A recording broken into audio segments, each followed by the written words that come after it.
Welcome back to The Wandering Screen. I'm Matt Koss and I'm looking at Chloe Zhao's Hamnet, so let's jump right in.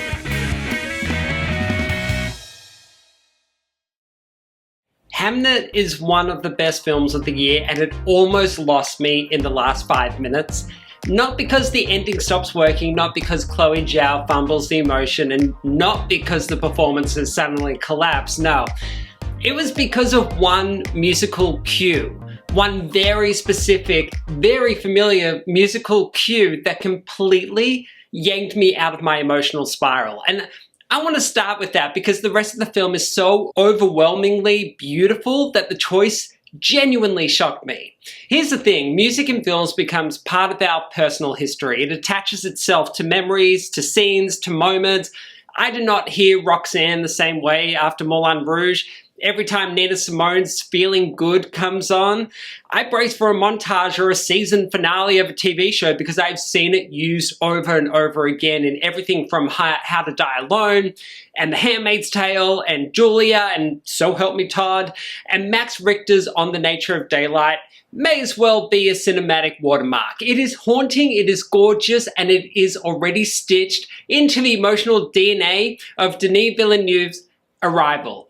So imagine sitting in a packed Dolby Atmos theater, completely destroyed by Chloe Zhao's Hamnet, and suddenly the single most recognizable Max Richter cue starts playing in the film's emotional crescendo. I felt my soul leave my body. I literally thought, why is this here? Why are we using the Arrival cue for a moment that has already been built with such care and originality? Why did Richter compose a new score for the film but did not write something new for this specific sequence? For those last few minutes, I was balancing two things at once. The extraordinary craftsmanship of Zhao's filmmaking and the sudden disappointment of a musical choice that felt too familiar for a film that is otherwise strikingly profound. But let's back up because everything leading up to that point is masterful. Hamnet is based on Maggie O'Farrell's novel of the same name and adapted by Zhao and O'Farrell, and loosely, or not so loosely, based on or inspired by the origins of Shakespeare's Hamlet. I went in almost completely blind, which I highly recommend. The title was obviously a clue, but I was not prepared for how emotionally direct, grounded, and humane this version of the story would be. I've never understood Shakespeare's words more clearly than through the performances in this film, especially from Paul Mescal and Noah Jupe, who bring such clarity and pain to the language that it feels contemporary without ever breaking the world of the film. At the center of the story is Agnes, played by Jessie Buckley, what is genuinely one of her greatest performances besides Wild Rose. Agnes is a healer and a writer whose ancestry ties her to generations of forest women.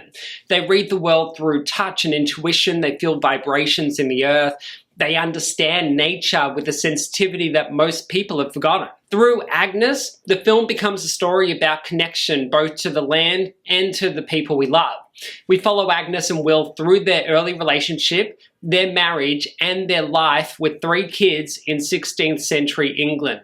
Will's parents, played with layered tension by Emily Watson and David Wilmer, do not approve.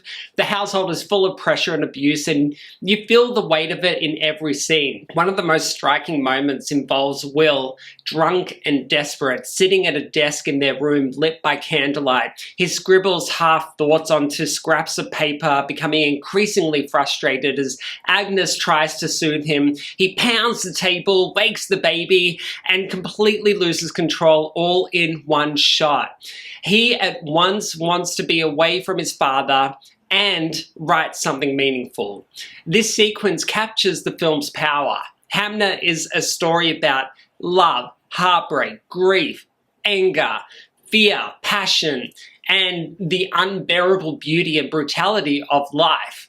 Zhao balances every emotion so precisely that you feel like you are living inside these characters instead of simply watching them. You laugh with them, you suffer with them, you marvel at the small details of their world. I was fascinated by the waves of all these emotions throughout the whole film, how art really moves us in so many directions. The film is constantly reminding you of the miracle and the danger of being alive, particularly in the 16th century when the plague was weaving its way through families.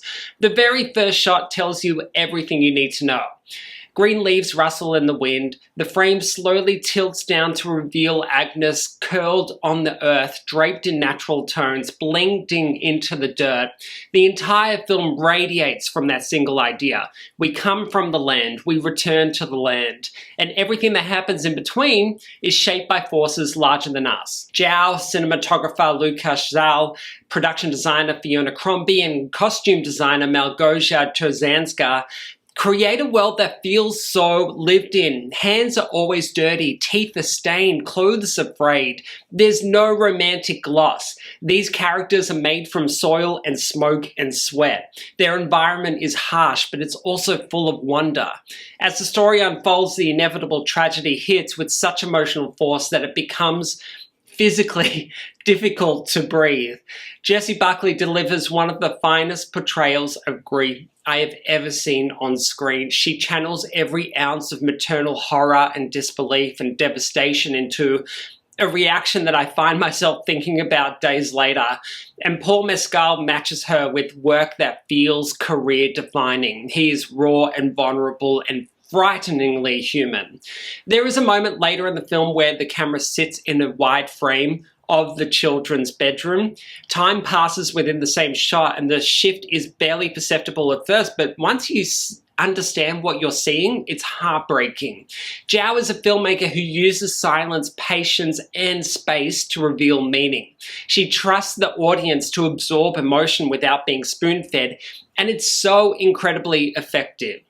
And then we reach the ending, a cathartic release of pain, fear, and love inside a theater.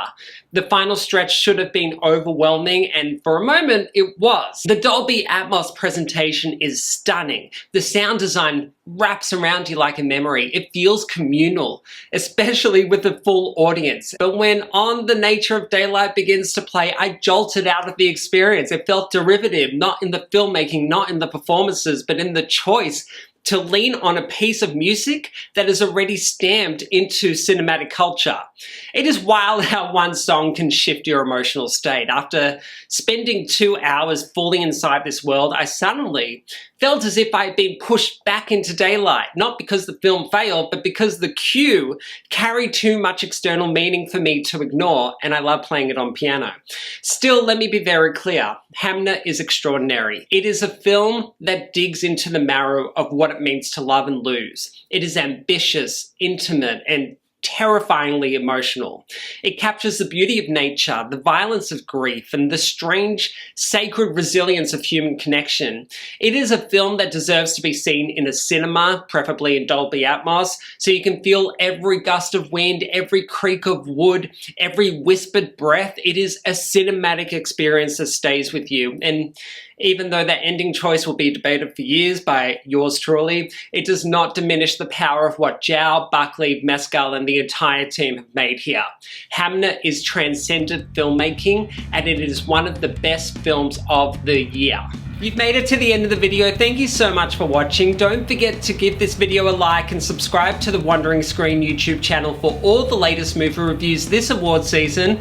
Let's talk about that musical cue. What did you think? Did it pull you out of the moment? Leave me a comment below with your thoughts on the film. I can't wait to hear from you, and see you next time.